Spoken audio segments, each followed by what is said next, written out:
With us, Braylon Edwards, U of M alumni. You must be sky high out there. I was just at the stadium last week playing golf at that amazing golf course. You ever play there? I have actually played 3 times this summer alone. Number 3, it's tricky. If you can get past the first 6 holes, two over, you're doing okay for that course, but you're right. Michigan reigning, defending national champs.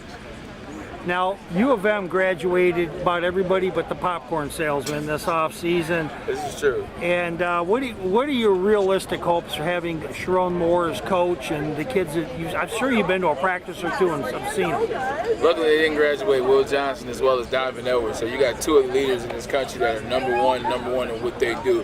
DB and running back. So it keeps the identity. It keeps what Blake Corn built, Hassan Askin built. Jim Harbaugh's not here anymore, but Sharon Moore was a part of the process of building Michigan to this phase. So the identity is intact. And Sharon's talking about smash. They're going to run the football, but at the same time, Michigan's going to open it up. They're going to do different things because Sharon wants to leave his own footprint on the game. So watch out for those Wolverines. Before we ask you a golf question again, taking a look coming into this year, Jim admitted probably halfway through his term that he had to change kind of the culture a little bit of the program and how he was getting through the players. It obviously worked because U of M ran the table basically the last 2-3 years he was there. I imagine, can you tell us a little bit more about that identity? He didn't really go into it a whole lot. But I think he was really making it more of a student-based program where he was really communicating. Do you feel like that's going to continue on with Sharon Moore? I don't know exactly what Jim was building in terms of his mind, but what it looked like on the outside looking in, it looked like he came from the NFL. He went to the college level, and he couldn't connect with the players. When you're dealing with NFL guys, you're dealing with grown men, with families, you treat them a certain way, and you already expect them to be developed. You already expect them to know what to do. It's just about orchestrating it through your team and your skills. In offense, but in college, these kids are young. They're coming in 18, 19, 20. You have to make yourself available to them. A lot of times players are coming from cross country or far away. Sometimes they come from single parent homes. So they need you to be the things and be a little bit more than just football. They need you to be able to listen to them, open up. And so I think in 2021 he changed. And you listen to the players that were on the teams at 19 and 20 and that were still on the teams at 21, 22, and 23. And what they said was the door was open. Players could talk to Jim. Players could run ideas by Jim. Sharon's a part of that.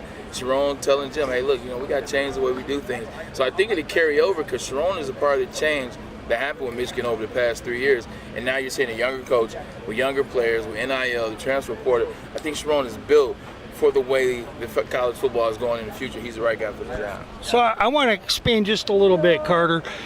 So the U of M is a... What about golf? I thought I came... We are going to, but you know what? Let's talk about some golf. All right, I'll tell you what. Let's not be serious. I saw you make several putts out there today. Tell you what, you got some game. I appreciate it. But the putting green can fool you. You can almost make a couple putts out here, but it's what you do in the field of play that matters. So I love golf. I love being outside close to nature.